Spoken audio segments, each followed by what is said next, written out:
Okay, so morning everyone. Pretty frozen, like I think most of us are at the moment.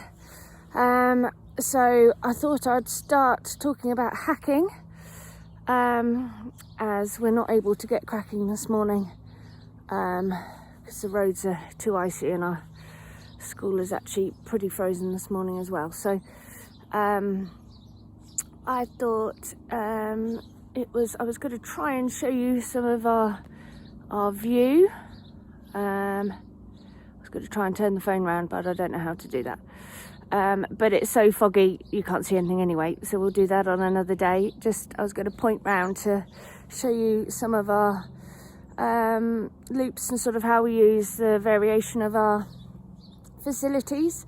But hacking, it sounds like it's pretty simple and going to be pretty boring, but I really don't think it is, especially this time of year, when the horses have had a month to 6 weeks off. This to me is a really important time of their building up for the season, to get horses really strong and fit and the legs hardened. We use the roads wisely.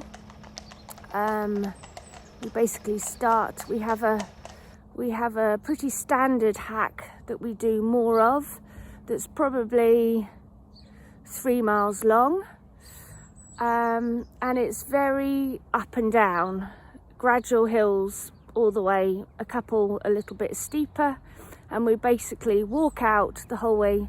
They walk in an outline and they trot up the hills in an outline. The bigger the hills, sometimes I get a horse to stretch a little bit more and really try and use its back, and you can just really use hacking to just start developing a horse for the season very well. I also am very aware this time of year of going right back to basics. This is a super time to think really of the ABC of riding, and us as riders, our positions, our just really basic stuff when you're out hacking, of decent transitions, nice walk to trot transitions, actually giving it some thought. I think half of riding and improving and learning is being really aware of what we're doing. Was that a good enough transition? But all in a nice way. It should be a very stress-free environment, and it shouldn't be a pressurized thing. But if it wasn't good enough, then I'd probably try again and do another one. But it's just being aware of how you trot and come back to walk. It all relates to exactly the same thing, so that when I get into the school, I don't suddenly then think, right, I'm riding in a dressage test. Was that a good enough mark for a test? It is just being aware of all those little things all the time. Sometimes I will trot slowly downhill. I think that's a good exercise for both horse and rider. I do it myself with my guys on the yard. It's not something that I say for them to do. They know where to trot and walk when I'm not with them. But when I'm with them, I really quite like to sometimes, once they've built up, the horses are built up a bit more, that you can learn to trot slowly downhill and really work on self-carriage. A horse can only be self-carriage if a rider is in self-carriage.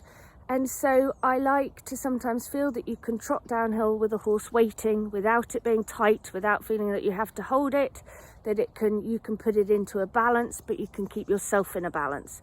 I certainly wouldn't want to see you clapping on down the hill with the horse on a forehand, your weight on front of it, and it all very unbalanced. That's where I think it's not good for them at all. But that's something that I do work on a little bit, and at the moment it is really just the road that we're on. But I don't like, obviously, every day to go on the road. We have tracks as well around here that we're very fortunate. So rather than getting a horse sore by thinking that you pound them on the road every day, it's not like that at all. And I do believe the more I get going with the hacking, the more that I really vary surfaces before the season starts. So I've got tracks. We have lots of grass, but obviously this time of year it's very variable. But once they get a bit fitter and a bit stronger, then I will use the grass, even if it is muddy. We're event horses, and it's good for them to get used to, you know, not being too precious, but using it wisely. We do sometimes also trot around our arena fairly soon into it, if they've done quite a few days on the road, as a variation of surface, and just a basic trot round our school is enormous, so I don't have to feel that they're on a tight circle too quickly. And we're also extremely lucky that we have our own gallops, like you do, being very spoilt, which is, you know, basically it starts from our yard, so we can walk onto the gallop track, and that is a really, really decent hill. It's plenty steep enough, which I'm including at the minute, but just walking horses up them and starting to trot slowly soon. It is very steep and they will really blow, and so just to walk up it and down it, really stretch over their backs and put their noses down, and they really blow. And, you know, just doing that once or twice at the end of a little hack or something can really bring a horse on fitness-wise. I feel that we have our horses pretty fit by March, and it's not through galloping them hard at all. It's a lot of slow conditioning, build-up work, but just use hills wisely if you've got them. I grew up in Norfolk. It was very flat. We didn't have facilities.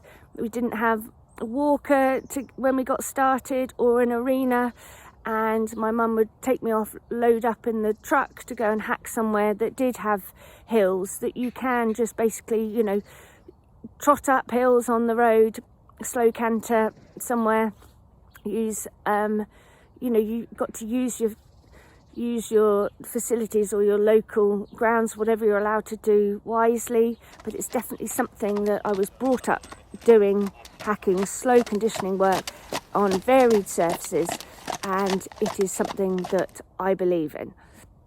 Like I said to you before, just because I do it doesn't mean everyone should do it. This is what I like doing, I believe in. I remember once having supper with William Foxpitt, and when I was going through, a few horses were being lame, and he just said to me, crack on, Pig, and just believe in your system. You've got to believe in what you do, otherwise it's never going to work. And, you know, little bits like that along the way of listening to other people can be really, you know, helpful to progress for us mentally. And also, like I said before, every horse is different. You know, I've got some horses that are an absolute knob going hacking, and so they don't do it very much, or I know where they're not so bad or not so fresh, and I can, you know, it's all about survival a little bit at this time of year, because they can be really fresh, and it's being aware of, you know, pairing up horses sensibly, which one, you know, can be a bit fresh with one that's very sensible.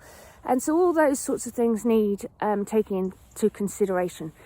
And also horses, you know, that might have veterinary issues, soundness issues. So you've got to do exactly what is right for them, for your facility, and for the character of the horses. So just because this is my plan, it doesn't mean it has to be yours. Quite a lot of our horses are actually still hairy, and which I love. They're fluffy and cute. They've come back in from the field, and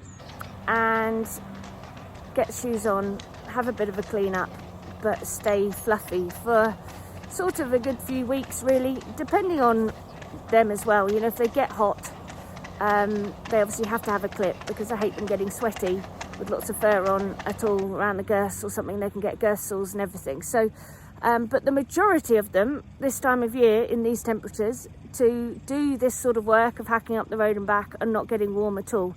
So it's just can be quite helpful sometimes, not putting 5 million rugs on, and can actually help with the freshness of them as well. Trying to do this sort of slow work with the cold really on their backs can be a bit more excitable for them. So we leave them hairy just for quite a while. and get well dressed up. It can be a sucker for chilblains, which can be a pain, literally. Hence why probably all the videos you get or see of me are dressed up in lots of clothes, not looking like a horse rider at all, in disguise, but it works for me. Otherwise my toes and thighs and things get absolutely hideous. So stay warm, because chilblains are a bugger for a lot of hacking.